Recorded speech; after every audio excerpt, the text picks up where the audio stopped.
ഇത് ചെയ്യാൻ തീരുമാനിച്ചത് തന്നെ അങ്ങനത്തെ ഒരു ഒരു ഒരു ഇൻസിഡൻറ്റിൽ നിന്നാണ്. ആ പ്രോഗ്രാം ഞാനിത് എഴുതി ഷൂട്ടിംഗ് തുടങ്ങി പകുതിയായപ്പോഴേക്കും ഇംപ്ലിമെൻ്റ് ആയി.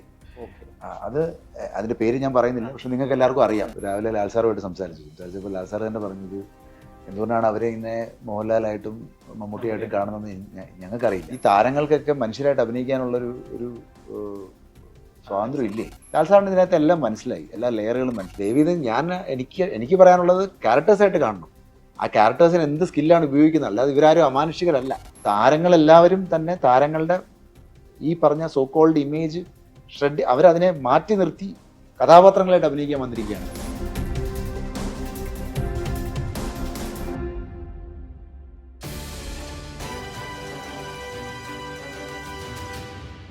മനുഷ്യയുടെ പേട്രിയറ്റ് ആണ് ഏറ്റവും പുതിയ വിശേഷം.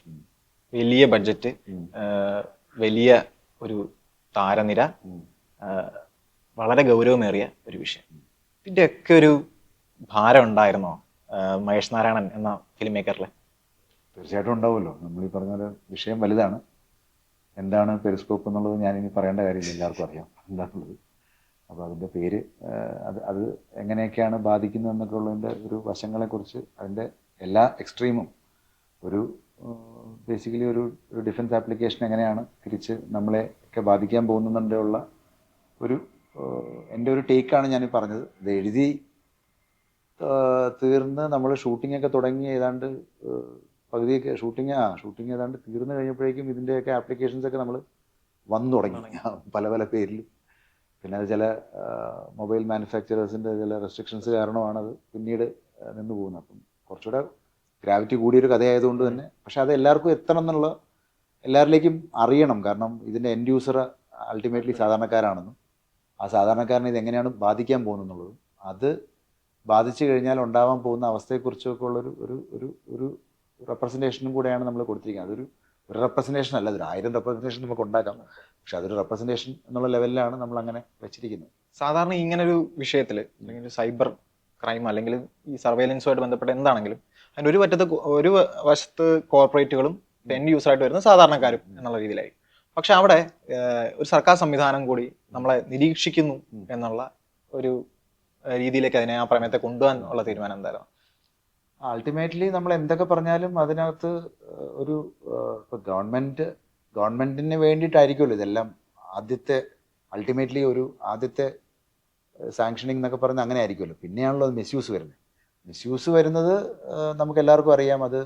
അതിനകത്ത് ടെക്കായിട്ടുള്ള ആളുകൾ ഉണ്ടാവും. കാരണം ഞാനിപ്പോൾ ഇതിൻ്റെ ഇത് ചെയ്യാൻ തീരുമാനിച്ചത് തന്നെ അങ്ങനത്തെ ഒരു ഇൻസിഡൻറ്റിൽ നിന്നാണ്. ഇപ്പോൾ ഈ പറഞ്ഞ പോലെ കേരളത്തിൽ തന്നെ നടന്നൊരു ഒരു സാഹചര്യത്തിൽ നമ്മൾ കാണുമ്പോൾ ഒരു നേഴ്സിംഗ് കപ്പിളായിരുന്നു. അപ്പോൾ അവർ വിദേശത്തേക്കൊക്കെ പോകാനായിട്ടൊക്കെ, വിദേശത്ത് ഉള്ളവർ തന്നെയാണ്, പക്ഷെ അവർക്ക് കുറച്ച് പ്രശ്നങ്ങളൊക്കെ ഉണ്ടായിരുന്നു, സാമ്പത്തിക പ്രശ്നം എന്നൊക്കെ പറഞ്ഞിട്ട് അവർ പെട്ടെന്നൊരു ആത്മഹത്യ ഉണ്ടാകുന്നു. പിന്നീടാണ് മനസ്സിലാവുന്നത് ഇങ്ങനെ ഒരു വായ്പ, ഓൺലൈൻ വായ്പ ഇങ്ങനെ എടുത്തിരുന്നു എന്നുള്ളതും അതുമായിട്ട് ബന്ധപ്പെട്ട് കുറേ അധികം പ്രശ്നങ്ങൾ അവർ അതിലൂടെ കടന്നുപോയി എന്നുള്ളതൊക്കെ നമ്മൾ പിന്നീടാണ്.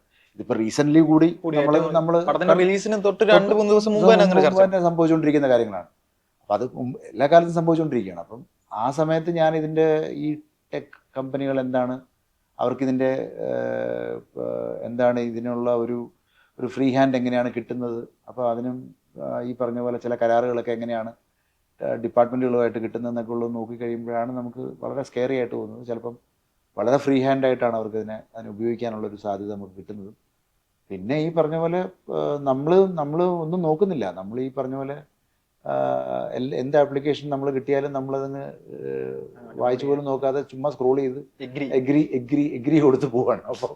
അപ്പോൾ അതൊരു വല്ലാത്ത, അത് നമ്മൾ അറിഞ്ഞിരിക്കണമല്ലോ ഇത് എന്തുകൊണ്ട് എഗ്രി ചെയ്യുന്നു എന്നുള്ളത്. നമ്മൾ വായിച്ചു പോലും നോക്കുന്നില്ല. ഇപ്പം നിങ്ങളൊരു വീട് മേടിക്കാനോ അല്ലെങ്കിൽ ഒരു പറമ്പ് മേടിക്കാനോ നിങ്ങളൊരു സ്ഥലത്ത് പോയി കഴിഞ്ഞാൽ അറ്റ്ലീസ്റ്റ് ആ ആധാരമെങ്കിലും നിങ്ങൾ നോക്കും, പലരും ആവശ്യം നോക്കും. ഇതിനകത്ത് ഏതെങ്കിലും പറമ്പുമായിട്ട് അറ്റാച്ച്ഡ് ആണോ അല്ലെങ്കിൽ ഏതെങ്കിലും ബാങ്കുമായിട്ട്, അതൊക്കെ നിങ്ങൾ നോക്കിയിട്ടാണ്. പക്ഷെ ഒന്നും നോക്കാതെ നിങ്ങളൊരു ഫോണിലാണല്ലോ ഇത് വരുന്നതെന്നുള്ളതുകൊണ്ട് മാത്രം നിങ്ങൾ പോവാണ്. പക്ഷെ അതിനേക്കാൾ ഡേഞ്ചറാണ് ഈ കൊടുക്കുന്ന സാധനങ്ങൾ എന്നുള്ളത്.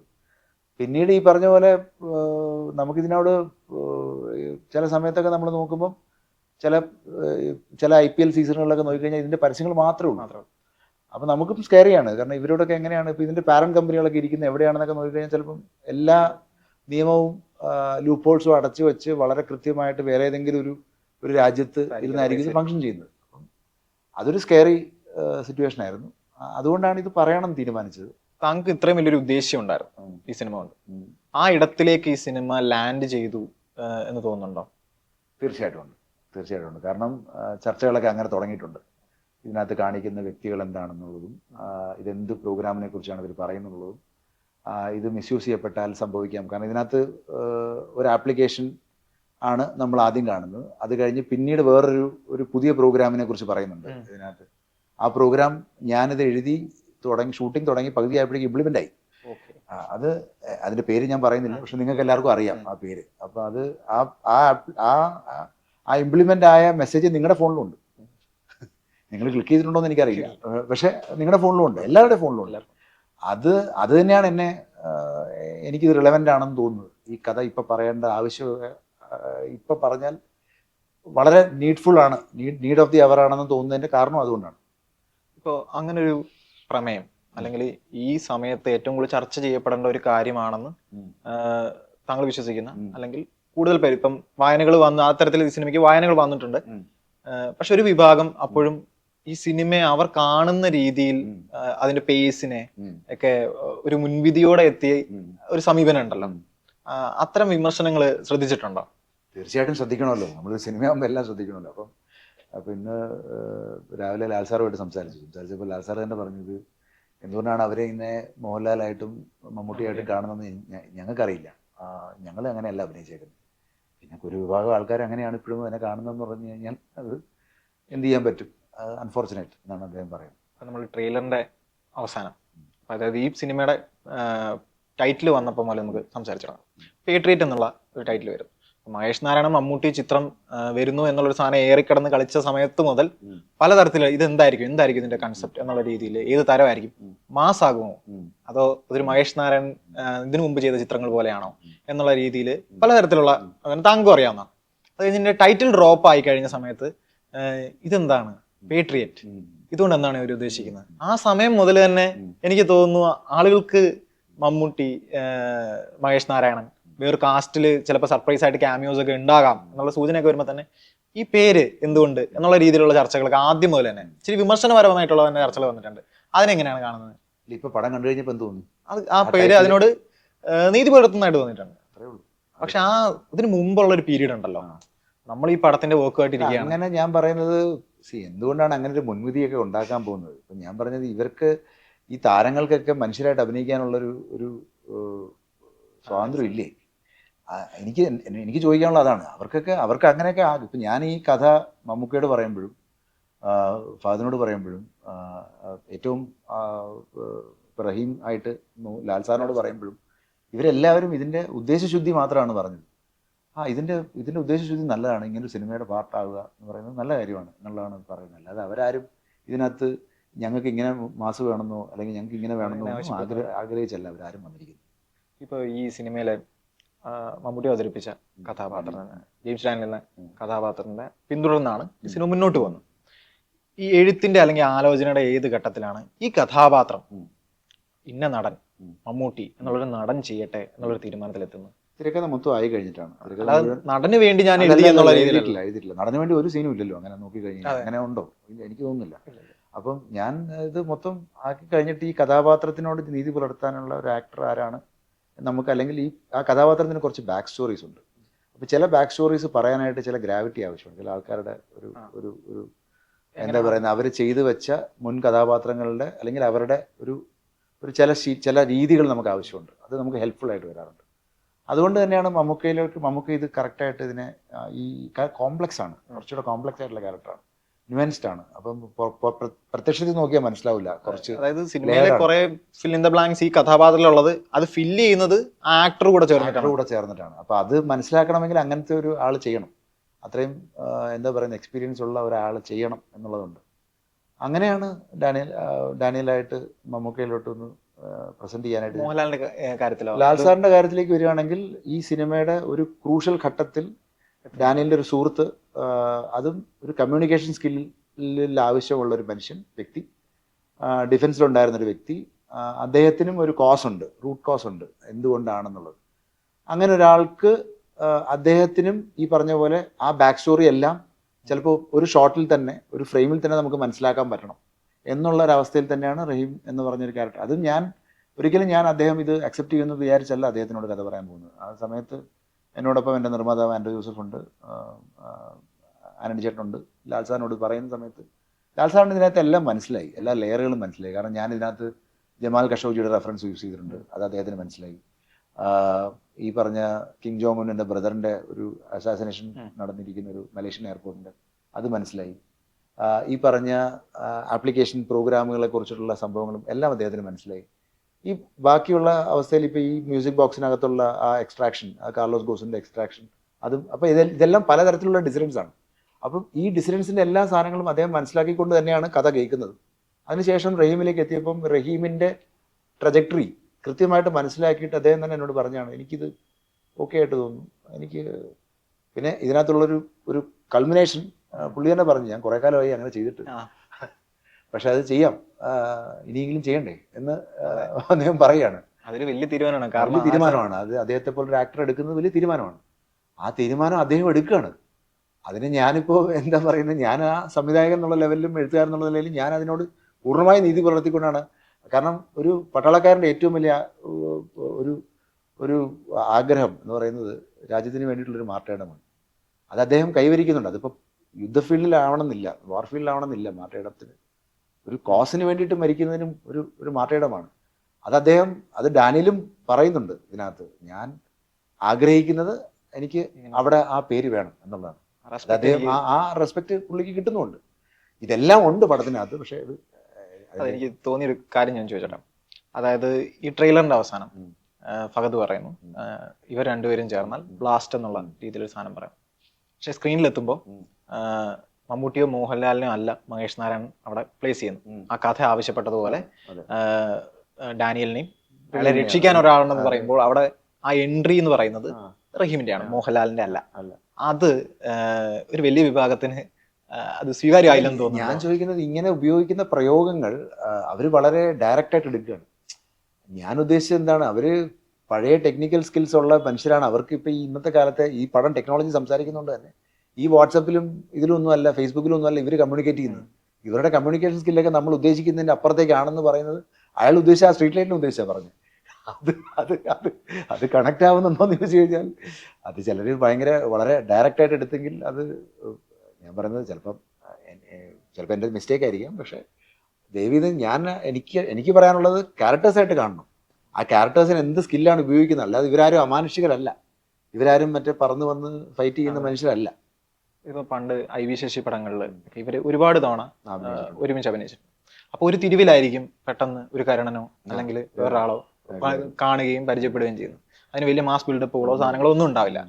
ഇപ്പം നമ്മൾ മോഹൻലാൽ കഥാപാത്രങ്ങൾ തന്നെ എടുത്താൽ, ഇവൻ ദേവാസുരം എന്ന സിനിമ എടുത്തു നോക്കിയിട്ട് അതിൽ പോലും ഈ പറയുന്ന പോലെ ഇന്ന് നമ്മൾ റീൽ കട്ട് ചെയ്യുന്ന വിധത്തിലേ അല്ല ആ പടം എടുത്തിരിക്കുന്നത്. ആ സിനിമയുടെ ഒറിജിനൽ വേഷം കാണുമ്പോൾ നമുക്ക് മനസ്സിലാവും ആ രീതിയിലല്ല എൻ്റെ എടുത്തിരിക്കുന്ന രീതി. പിന്നെ ഏത് ഘട്ടത്തിലാണ് നമ്മൾ ഇങ്ങനെ ആളുകളെ താരത്തിൽ തന്നെ അവരെ കുരുക്കിടാൻ കൂടെ നമ്മൾ ശ്രമിക്കുന്നുണ്ടോ? അല്ല, ഞാൻ പറയുന്നത് ഈ താരങ്ങൾക്ക് വേണ്ടിയുള്ള സിനിമകളൊക്കെ വേണ്ടെന്ന് ഞാൻ പറയുന്നില്ല, അതൊക്കെ വേണം. ഇപ്പം ഞാൻ തന്നെ എഡിറ്റ് ചെയ്തിട്ടുണ്ട് പല സിനിമകളും, താരങ്ങൾക്ക് വേണ്ടിയുള്ള സിനിമകൾ ഞാൻ ഒരുപാട് എഡിറ്റ് ചെയ്തിട്ടുണ്ട്. എനിക്ക് അതിനകത്തൊന്നും എതിരഭിപ്രായമില്ല, അത് വേണം. പക്ഷെ അതേ സമയത്ത് അതേ താരങ്ങൾക്ക് ഇങ്ങനെയും മനുഷ്യരായിട്ട് അഭിനയിക്കാനുള്ളൊരു സ്വാതന്ത്ര്യമില്ലേ? അഭിനേതാക്കളോട് എക്സ്പ്ലോർ ചെയ്യാം, അവരിലുള്ള അഭിനേതാക്കളെയും കൂടെ നമ്മൾ എക്സ്പ്ലോർ ചെയ്യേണ്ടേ എന്നുള്ളതാണ് ഇപ്പം എനിക്ക് തോന്നിയിട്ടുള്ളത്. അത് നമ്മൾ മനസ്സിലാക്കാനുള്ള കുറച്ചൊരു ക്ഷമ നമുക്ക് കാണിച്ചുകൂടെ? പക്ഷെ മമ്മൂട്ടി എന്ന നടന്റെ ഏറ്റവും മനോഹരമായ ഒരു ഫേസ് എന്ന് പറഞ്ഞ് ആളുകൾ അതിനെ ആഘോഷിക്കുന്ന ഒരു സമയത്തൂടെയാണ് പേട്രിയറ്റ് വരുന്നത്. അപ്പോൾ അത് നിന്നൊരു വ്യതിചലിച്ച് ആളുകൾ ചില അഭിപ്രായങ്ങൾ പറയുന്നത് എനിക്ക് തോന്നുന്നു മമ്മൂക്കയല്ല അതിനകത്ത് ആ ഒരു കോമ്പിനേഷനെയാണ് ചിലപ്പോൾ എനിക്ക് പറയുന്നത്. റീയൂണിയനെ ആളുകൾ വേറെ രീതിയിൽ വായിച്ചു. റീയൂണിയൻ പലതരത്തിലാവാം. ഇപ്പൊ ജോഷ് സാർ റീയൂണിയൻ ചെയ്യുന്ന സമയത്ത് ജോഷ് സാറിന്റെ ഫോർമാറ്റിൽ പെടുന്ന 2020 എന്ന് പറഞ്ഞ സിനിമ അങ്ങനെ ഒരു പ്രോപ്പർ രണ്ടുപേരും തുല്യതയോടുകൂടി സ്ക്രീൻ സ്പേസ് ഷെയർ ചെയ്തിരിക്കുന്ന ഒരു പടമായിട്ടാണ് പ്രസന്റ് ചെയ്തിരിക്കുന്നത്. കഥാപാത്രങ്ങളും ആണ് അതിനകത്തും, പക്ഷെ അതിനകത്ത് താരപരിവേഷമുള്ള കഥാപാത്രങ്ങളാണ്. ഇതിനകത്ത് അവർ തന്നെ മുമ്പ് പറഞ്ഞു, ഇതിനകത്ത് ഞങ്ങൾ കഥാപാത്രങ്ങളായിട്ടാണ് അഭിനയിച്ചിരിക്കുന്നതെന്ന് പറഞ്ഞു കഴിഞ്ഞു. എന്നിട്ട് പോലും പക്ഷെ ഈ പ്രമേയമാണ് ഈ സിനിമയുടെ കേന്ദ്രം എന്നൊരു സംവിധായകനോ അല്ലെങ്കിൽ ഒരു നടനോ പറയുന്ന സമയത്ത് അതിനൊരു ജാമ്യം എടുക്കൽ പോലെ കാണുന്നു ആളുകളെന്ന് തോന്നിയിട്ടുണ്ടോ? എന്തുകൊണ്ട് ജാമ്യം എടുക്കുക? കാരണം സിനിമ എന്ന് പറയുന്നത് അൾട്ടിമേറ്റ്ലി ഒരു താരത്തിനെ ഡിപ്പെൻഡ് ചെയ്ത് പോകേണ്ട സിനിമയല്ല ഇത്, കഥയെ ഫോളോ ചെയ്ത് പോകേണ്ടതാണെന്നുള്ളത് ജാമ്യമാണ്. അതെങ്ങനെ ജാമ്യമാണ്? നിങ്ങൾ ഈ കഥ മനസ്സിലാക്കണം, ഇത് മനസ്സിലാക്കേണ്ട കഥയാണ് എന്നല്ലേ പറയുന്നത്. ഓക്കെ.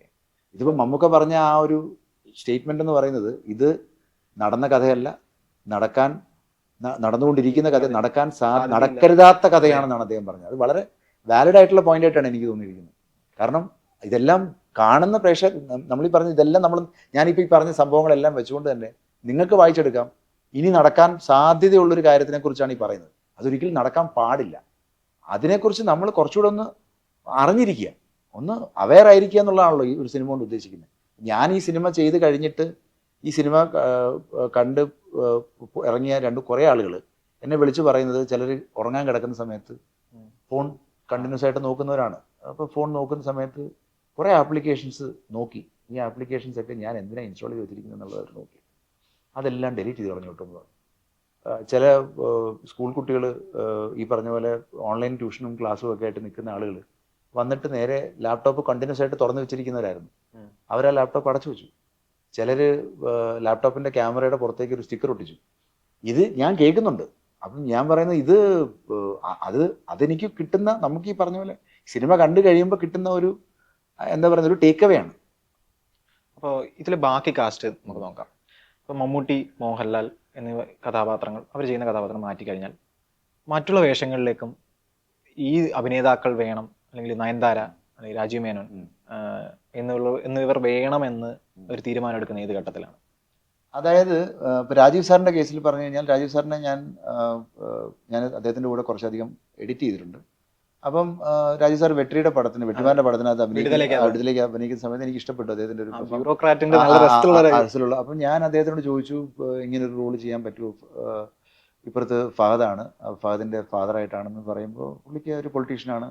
ആ പൊളിറ്റീഷ്യൻ്റെ ഷെയ്ഡൊക്കെ പുള്ളിക്ക് മനസ്സിലായി, കൃത്യതയോടുകൂടി എല്ലാം കിട്ടിക്കഴിഞ്ഞിട്ട് പുള്ളി അത് സ്ക്രിപ്റ്റ് കേട്ട് കഴിഞ്ഞിട്ടാണ് ഒരു കൺവിൻസ്ഡ് ആവുന്നത്. ഈവൻ നയൻതാര പോലും അതിനകത്ത് ഈ പറഞ്ഞ നയൻതാരൻ സ്റ്റാറായിട്ടൊന്നും അല്ലല്ലോ ഇതിനകത്ത് വന്നിരിക്കുന്നത്. അവർ നോക്കുമ്പം അവർക്ക് ഇങ്ങനൊരു സിനിമയ്ക്കകത്ത്, ഒരു സ്പേസിനകത്ത്, ഒരു കുറഞ്ഞ സമയത്ത് എത്തേണ്ട ഒരു വ്യക്തി എന്നുള്ള ലെവലിലാണ് എല്ലാവരും വന്നിരിക്കുന്നത്. അതെല്ലാവരും അവർ താല്പര്യത്തോടുകൂടി വന്നിരിക്കുന്നവരാണ്. രാജീവ് മേനോന്റെ കാസ്റ്റ് എന്തായാലും അതിമനോഹരമായിട്ടുള്ളൊരു തീരുമാനമായിരുന്നു. കാരണം വിടുതലയിൽ നമ്മൾ ശ്രദ്ധിക്കുന്ന ഒരു സാധനം, എവിടെയോ അയാൾക്ക് കണ്ണിങ് ആയിട്ടുള്ള ഒരു സാധനം ആ ക്യാരക്ടറിന്റെ വർക്ക് ചെയ്യുന്നുണ്ട്. അത് കൃത്യമായിട്ട് മഹേഷ് നാരായണൻ ഈ പടത്തിൽ ഉപയോഗിക്കുകയും ചെയ്തിട്ടാണ്. മറ്റ് രണ്ടുപേരെ എടുത്തു കഴിഞ്ഞാൽ ഈ സിനിമയിലെ വളരെ പ്രാധാന്യമുള്ള രണ്ട് വേഷങ്ങൾ ചെയ്തിട്ടുള്ള ഫഹദും കുഞ്ചാക്കോ ബോബനും, ഇവര് നിരന്തരം മഹേഷ് നാരായണൻ സിനിമകളിൽ പ്രത്യക്ഷപ്പെടുന്നവരാണ്. ഇവരിലേക്ക് വീണ്ടും വീണ്ടും എത്താനുള്ള ഒരു കാരണം എന്താണ്? ക്യാരക്ടേഴ്സ് ഉള്ളത്. ഇപ്പം ഞാൻ പറഞ്ഞാൽ ഇതിനകത്ത് മൈക്കിൾ കുറച്ച് കോംപ്ലക്സ് ആയിട്ടുള്ള ക്യാരക്ടറാണ്. മൈക്കിൾ കുറച്ച് കോംപ്ലക്സ് ആണെന്ന് പറഞ്ഞു കഴിഞ്ഞാൽ, മൈക്കിള് ഡാനിയലിനെ പോലെ ഡാനിയലിനാകണം എന്ന് ആഗ്രഹിക്കുന്ന ഒരാളാണ്. കാരണം പുള്ളിയുടെ ഉള്ളിൽ ഒത്തിരി സംഘർഷങ്ങളുണ്ട്. പുള്ളിയും ആ ഡെലമയിലൂടെ കടന്നു പോയിക്കൊണ്ടിരിക്കുന്ന ഒരാളാണ്. അപ്പോൾ ആ ഒരു കോംപ്ലക്സ് നേച്ചറിൽ എനിക്ക് ചാക്കോച്ചനോട് ഞാൻ ചോദിച്ചു, ഇതിങ്ങനെ ഒരു റോള് നിങ്ങൾക്ക് ചെയ്യാൻ താല്പര്യമുണ്ടോ എന്ന് ചോദിക്കുമ്പോൾ ഡെഫിനറ്റ്ലി അവർ ആ കഥ മുഴുവൻ കേട്ട് സമ്മതിക്കുകയാണ്. ഫഹദിനെ സംബന്ധിച്ചിടത്തോളം ഞാൻ ഫഹദിനെ അങ്ങനെ ചെയ്യിച്ചിട്ടില്ല. ഞാൻ അത്രയാണ് നോക്കുന്നത്. ഞാൻ ചാക്കോച്ചനെയും ഇങ്ങനത്തെ ഒരു ക്യാരക്ടറിലേക്ക് ചെയ്യിച്ചിട്ടില്ല. അതാണ് എൻ്റെ ചാലഞ്ച്. ഫഹദിനെ ഞാൻ ഈ പറഞ്ഞ ശക്തി എന്നുള്ള ക്യാരക്ടറിലേക്ക് എത്തുന്ന സമയത്ത് അയാളുടെ ആ മാനറിസംസ് ഞാൻ അയാളെ കൊണ്ട് ചെയ്യിച്ചിട്ടില്ല. എനിക്കിതിനു മുമ്പ് ചെയ്തിരിക്കുന്നത് ഇപ്പോൾ സീസണിലെ കെവിനായാലും അല്ലെങ്കിൽ മാലിക്കിലെ സുലൈമാൻ ആയാലും ഒക്കെ ഞാൻ വേറെ രീതിയിലാണ് ഫഹദിനെ യൂട്ടിലൈസ് ചെയ്തിരിക്കുന്നത്. ഇപ്പം അല്ലെങ്കിൽ ടേക്ക് ഓഫിലെ അംബാസഡർ ആയാലും മലയും കുഞ്ഞിലെ അതൊക്കെ വേറെ ക്യാരക്ടേഴ്സാണ്. അപ്പം എനിക്ക് കാണാൻ ഓക്കെ ഇത് ചെയ്യാൻ താല്പര്യം. കാരണം അതിനകത്ത് പല മൊമെന്റ്സും ഫഹദ് ചെയ്താൽ എനിക്ക് എങ്ങനെ ആയിരിക്കും എന്നുണ്ടെങ്കിൽ എനിക്ക് അറിയാനുള്ളൊരു സർപ്രൈസ് ഉണ്ട്. ആ സർപ്രൈസാണ് ഫഹദ് എനിക്ക് തരുന്നത്. അതിനകത്ത് ഇപ്പം അവർ ഇഷ്ടപ്പെട്ടു, അവർ വരുന്നു, അങ്ങനെയാണത് സംഭവിക്കുന്നത്. താങ്കളൊരു എഡിറ്റർ കൂടിയാണ്. ഈ എഴുതുന്ന സമയത്ത് അല്ലെങ്കിൽ സിനിമ ഷൂട്ട് ചെയ്യുന്ന സമയത്ത് ആ എഡിറ്റർ ഇടയ്ക്കിടയ്ക്ക് ഇടപെടാറുണ്ടോ? ഉറപ്പായിട്ടും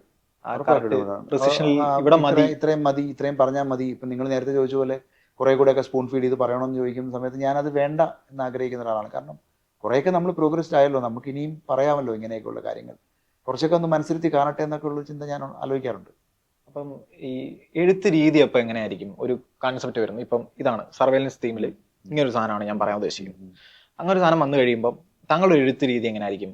ആ ഒരു വിഷ്വൽ ഞാൻ ഇതിനകത്ത് എപ്പോഴും കാണുന്നത്, എല്ലാ സിനിമയും ഞാൻ ഇതിൻ്റെ ഒരു ലോഗ് ലൈൻ കഴിഞ്ഞു കഴിഞ്ഞാൽ പിന്നെ എനിക്ക് കഥാപാത്രങ്ങളെ മനസ്സിലായി കഴിഞ്ഞാൽ പിന്നെ എൻ്റെ അറിയണം. എൻഡ് എന്താണെന്നുള്ളത് എനിക്ക് അറിയണം. എൻഡിൽ എനിക്ക് ആ വാർ മെമ്മോറിയൽ സീൻ എൻ്റെ തലയിലകത്ത് വന്നു. കാരണം അതൊരു മെമ്മോറിയലും കൂടിയാണ്. മെമ്മോറിയലിനോടൊപ്പം തന്നെ ഒരാൾക്ക് തിരിച്ചു വരണോ വേണ്ടയോ എന്നുള്ളൊരു ചോദ്യം കൂടിയാണ്. അവിടെ അയാൾ ചോദിക്കുന്നൊരു ചോദ്യമുണ്ട്. അതായത് പുള്ളി പറയുന്നുണ്ട്, ചീഫ് പറഞ്ഞു തിരിച്ചു വരണമെന്ന്. അപ്പോൾ ചീഫ് ഇത് പറഞ്ഞോ എന്ന് ചോദിക്കുന്നുണ്ട്. അപ്പോൾ ചീഫ് ആരാണെന്നുള്ളതൊക്കെ നിങ്ങൾക്ക് ഊഹിക്കാം. പക്ഷേ അപ്പം ഇല്ല, you are A great Indian എന്നാണ് പറഞ്ഞത്. അപ്പം എന്താണ് അത് ഫില്ല് ചെയ്യാൻ പറ, ട്രൈറ്റർ ആണോ പീട്രിയറ്റ് ആണോ എന്ന് ഫില്ല് ചെയ്യാൻ പറ എന്ന് പറയുന്നത് എനിക്ക് ആദ്യമേ വന്ന കാര്യമാണ്. ആ എൻഡ് വന്നു. അത് കഴിഞ്ഞിട്ടാണ് തുടങ്ങുന്നത് നമ്മൾ ഈ പറഞ്ഞ പോലെ കാരണം ഡാനിയലൊക്കെ വന്നു, ബാക്കി കാര്യങ്ങളെല്ലാം വന്നു, പ്ലോട്ട് പോയിന്റ്സ് ഒക്കെ വന്നു, പക്ഷേ എൻഡ് കാണും. അപ്പോൾ ആ എൻഡിലേക്ക് വരുമ്പം ഡാനിയൽ ഇത് പറയുന്നത്, ഡാനിയൽ അവിടെ വരുന്നത് റഹീമിന് വേണ്ടിയാണ് വന്നിരിക്കുന്നത്. അതൊരു ഇമ്പോർട്ടൻറ്റ് പോയിന്റ് ആണ്. അപ്പോൾ ആ ഡാനിയലും റഹീം അതേപോലെ ആയി അവിടെ എത്തി. എൻ്റെ തലയ്ക്കകത്ത് അവിടെ എത്തിക്കഴിഞ്ഞു. പിന്നെ ബാക്കിയുള്ളതെല്ലാം എത്തുവാണ് ഓരോരുത്തരായിട്ട് എന്തുകൊണ്ട് ഇങ്ങനെ സംഭവിക്കുന്നു. പിന്നെ ഈ പറഞ്ഞ പോലെ ഈ കഥയ്ക്കകത്ത് നിങ്ങൾ ശ്രദ്ധിച്ചു കഴിഞ്ഞാൽ ഒരു ഒരു ഒരു എക്സ് മിനിസ്റ്റർ തുടങ്ങി വെച്ച ഒരു സ്ട്രഗിളാണ്. സ്ട്രഗിൾ എന്ന് പറഞ്ഞാൽ വെറുതെ ഒരു സ്ട്രഗിൾ അല്ല, അവർക്ക് ഒന്നും ചെയ്യാൻ പറ്റിയില്ല. അതിനു മുമ്പേ അവർ പെരിഷായി പോയി. അതിനകത്ത് നിന്ന ഒരു സാധനം പിന്നീട് വേറൊരു അടുത്ത സ്ത്രീ, ദർശനയുടെ ക്യാരക്ടറാണ്. അവരൊരു ടെക് എംപ്ലോയി, അവരും ഒരു ഡെല്യൂഷനിലാണ്. ഇത് എന്ത് ചെയ്യും, ഞാനിത് പുറത്ത് പറയണമെന്ന് ആഗ്രഹമുണ്ട്, പുറത്ത് പറയാൻ റെഡിയായിട്ട് നിൽക്കുന്ന സമയത്ത് അവരും പെരിഷായി പോയി. പിന്നെ മൂന്നാമത്തെ ഒരാൾ പെരിഷാകാൻ പാടില്ല.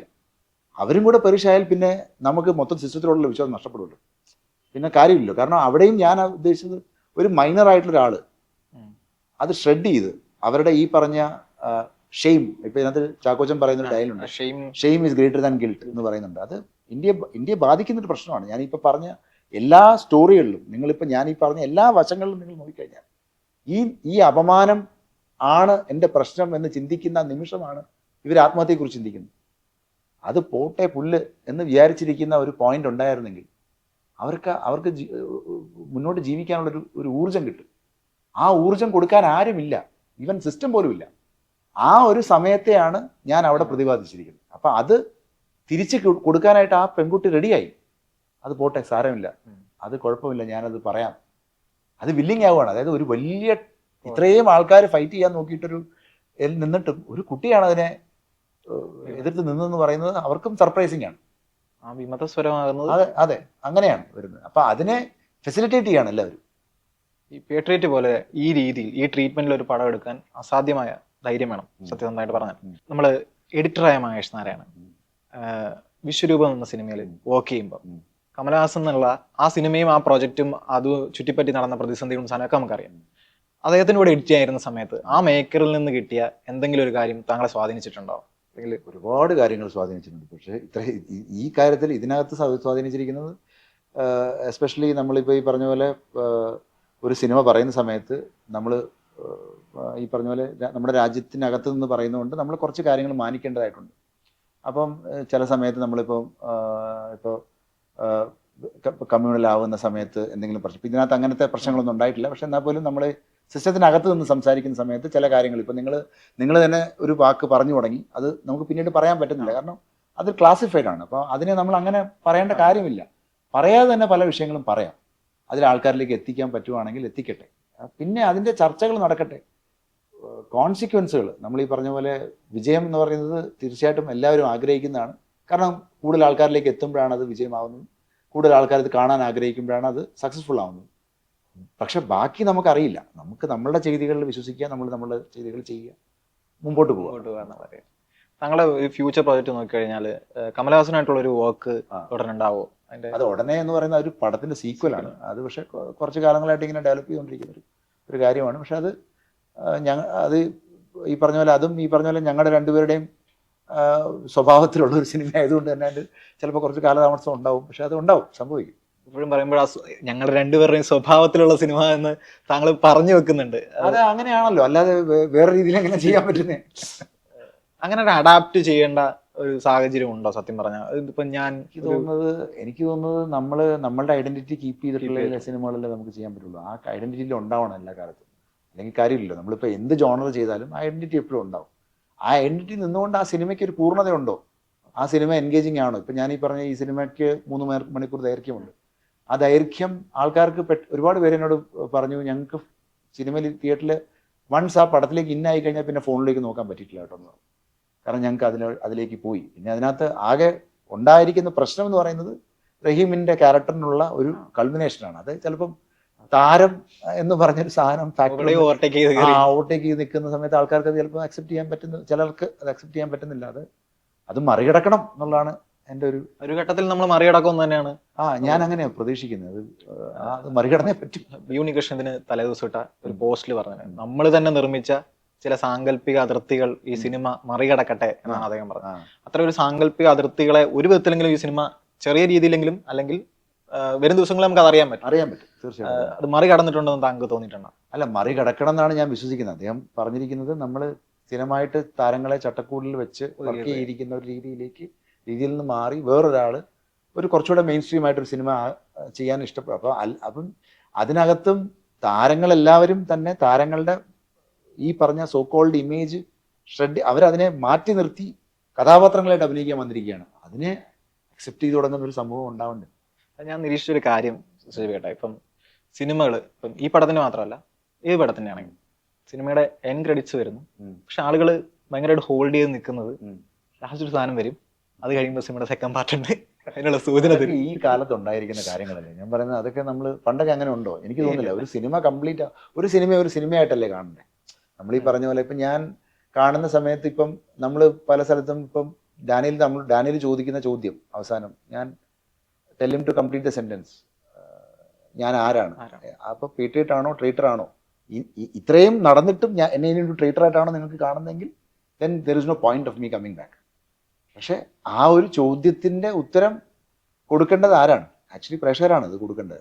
അതിനുള്ള ഒരു കാരണം അവർക്ക് കണ്ടു തീരുമ്പോൾ ആ ഒരു ഹൈ കിട്ടുന്നുണ്ടെന്ന് മാത്രമാണ് ഞാൻ നോക്കുന്നത്. അല്ലാതെ അതിനപ്പുറത്തേക്ക് നമ്മളിപ്പോൾ ഈ പറഞ്ഞ പോലെ ഇപ്പോൾ ദുരന്തരൊക്കെ പോലെ പാർട്ട് 1, പാർട്ട് 2, പാർട്ട് 3 ഇപ്പോൾ ചിലർ പറഞ്ഞു കേട്ടു ഇത് 2 പാർട്ടാക്കി വേറെ രീതിയിലൊക്കെ കൊണ്ടുവരേണ്ട സിനിമയായിരുന്നു, നിങ്ങൾ അങ്ങനെ ചെയ്യേണ്ടിയിരുന്നു. എനിക്ക് അറിയില്ല കേട്ടോ. അങ്ങനെ ഏറ്റവും ഇൻട്രസ്റ്റിംഗ് ആയിട്ട് തോന്നിയ നിരീക്ഷണം എന്തായിരുന്നു ഈ സിനിമയെ പറ്റി?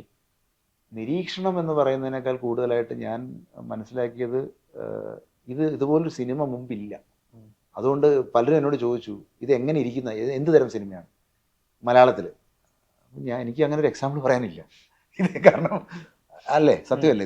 നിങ്ങൾ കണ്ടിട്ടുണ്ടോ? എനിക്കറിയില്ല, ഞാൻ കണ്ടിട്ടില്ല. അപ്പോൾ അതുകൊണ്ട് തന്നെ അതായിരുന്നു എൻ്റെ ഏറ്റവും വലിയ ഒബ്സർവേഷനും ഏറ്റവും വലിയ ചാലഞ്ചും.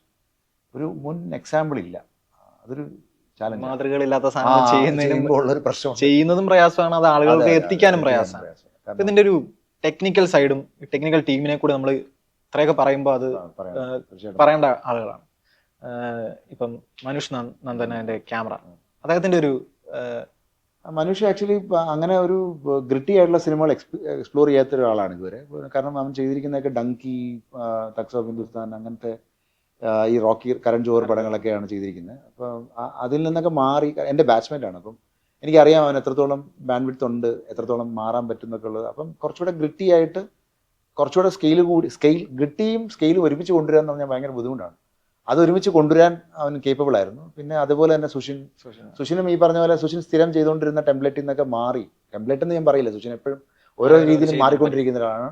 അതിൽ നിന്ന് മാറി വേറൊരു തരം സ്കോറിലേക്കൊക്കെ സുഷിൻ കുറച്ചുകൂടെ എക്സ്പ്ലോർ ചെയ്യാനായിട്ടൊക്കെ സ്പേസ് കൊടുക്കുന്ന പിന്നെ തീർച്ചയായിട്ടും ഉണ്ട്. അത് കൊടുക്കുകയും അതിനോടൊപ്പം തന്നെ ഈ പറഞ്ഞ മൊമെന്റ്സ് ഉണ്ടാക്കുകയും, ഇപ്പൊ ഇവൻ മനുഷ്യൻ എന്ന് പറഞ്ഞ ട്രാക്ക് വളരെ ഏറ്റവും അവസാനം ഉണ്ടാക്കിയ ട്രാക്കാണ്. അപ്പോൾ അതുകൊണ്ട് തന്നെ സിനിമ മുഴുവൻ കണ്ടതിന് ശേഷമാണ് അത് ഉണ്ടാക്കുന്നത്.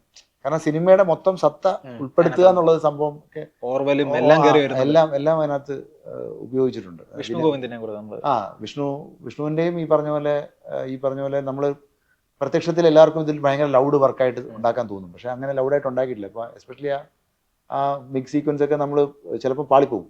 ഇപ്പൊ അത് VFX ആൾക്കാർക്കും ഒക്കെ പാളിപ്പോകും. ചിലപ്പോൾ ഒരുപാട് പേര് ആ സീക്വൻസ് എഴുതി വായിച്ച സമയത്ത് ചിലപ്പോൾ നമ്മൾ അത്രയും നന്നായിട്ട് കൺസീവ് ചെയ്തില്ലെങ്കിൽ, കാരണം ആൾക്കാർ ടോപ്പ് ഗണ്ണൊക്കെ കണ്ട് നിൽക്കുന്ന ഒരു കാലത്താണ് നിങ്ങൾ ഇങ്ങനൊരു സീക്വൻസുമായിട്ട് വരുന്നത്, ട്രോളൊക്കെ ആവും എന്ന് പറഞ്ഞു. പക്ഷെ ഞങ്ങളെല്ലാവരും അതൊരു വലിയ വിശ്വാസം കൂടി നല്ല റിസൾട്ട്. ആൾക്കാരെ കേട്ടാൻ തന്നെ പേടിയാണ്.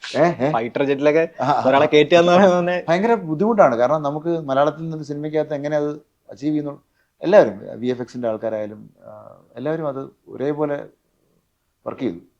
എന്തായാലും ഡാനിയലിന്റെ ആ ചോദ്യത്തിൽ പേട്രിയറ്റിന്റെ ആ കഥ പൂർണ്ണമായി മനോഹരമായി തീർത്തു എന്നാണ് താങ്കൾ പറയുന്നത്. അതിന്റെ ഒരു സന്തോഷമുണ്ടോ ആ കഥ പൂർണ്ണമായി തീർത്തു ഞാൻ എനിക്ക് നിങ്ങൾ പറയാൻ കണ്ട പ്രേക്ഷകൻ എന്നുള്ളത് നിങ്ങൾക്ക് എന്താണ് തോന്നുന്നത്? അതാണ് സന്തോഷം തോന്നുന്നു. സന്തോഷം തോന്നുന്നു. അത് മതി. അതിൽ മഹേഷ് നാരായണന്റെ സന്തോഷമാണ്. അതിലെനിക്ക് നിങ്ങൾ സന്തോഷമാണ് എൻ്റെ സന്തോഷം. അതെനിക്ക് സന്തോഷം തോന്നുന്നു.